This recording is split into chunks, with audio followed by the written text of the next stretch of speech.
Logistics પર report જાહેર થયો છે। ડિલિવરી અને એજીસ લોજિસ્ટિક્સ તેમના ટોપિક્સ છે, શું છે સંપૂર્ણ માહિતી જાણીએ સહયોગી ચાંદની શુક્લા પાસેથી। જી ચાંદની, જણાવો ખાસ કરીને શું વિગત અહીંયાથી આ રિપોર્ટની અંદર?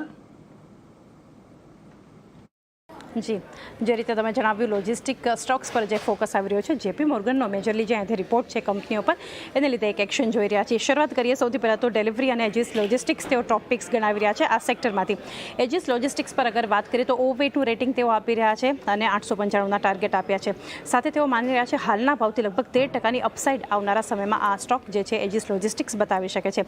અને લોજિસ્ટિક્સ સેક્ટરની વાત કરીએ તો જેપી મોર્ગનની ટોપિક પણ છે આ સ્ટોક, અને ભારતના જે તેલ ગેસ સેક્ટર પર લોંગ ટર્મ માટે એવો પોઝિટિવ વ્યૂ પણ અહીંયાથી આપી રહ્યા છે।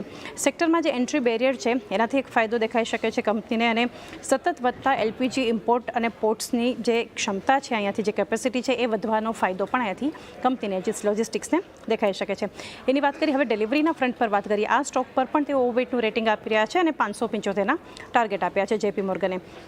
તેઓનું માનવું છે અહીંયાથી ઈ કોમર્સ લોજિસ્ટિક્સ સેક્ટરમાં જે છે એક ગ્રોથનો એક ફાયદો દેખાઈ શકે છે। FY30ની અગર વાત કરીએ, અનુમાનની વાત કરીએ તો 100% કેગરનું અનુમાન પણ તેઓએ વ્યક્ત કર્યું છે।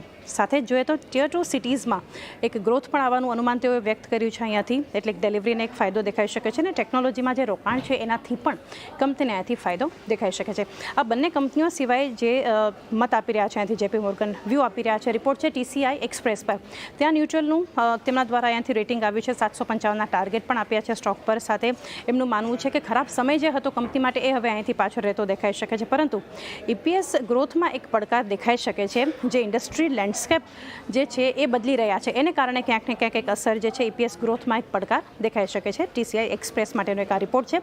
ત્યારબાદ છેલ્લે કોન્કોર પર, કન્ટેનર કોર્પોરેશન પર તેમનો જેપી મોર્ગનનો રિપોર્ટ આપ્યો છે। આ સ્ટોક પર પણ, આ કંપની પર પણ તેઓ ન્યુટ્રલનું રેટિંગ આપી રહ્યા છે, 590ના તેઓએ ટાર્ગેટ આપ્યા છે, અને વેલ્યુએશન જે છે એ અહીંયાથી વધનારો જે ગ્રોથ છે એને લઈને ક્યાંક ને ક્યાંક એક સંકેત આપી રહ્યા છે, એને એક રિફ્લેક્ટ કરી રહ્યા છે કંપનીના વેલ્યુએશન્સ।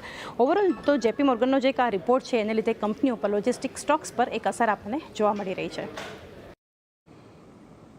જી આભાર ચાંદની, અમારી સાથે જોડાઈને સમગ્ર વિગત આપવા માટે। તો જુઓ, જેપી મોર્ગનના રિપોર્ટ બાદ આજે તમામ આપણને સ્ટોક્સની અંદર એક તેજી સાથેનો કારોબાર જોવા મળી રહ્યો છે।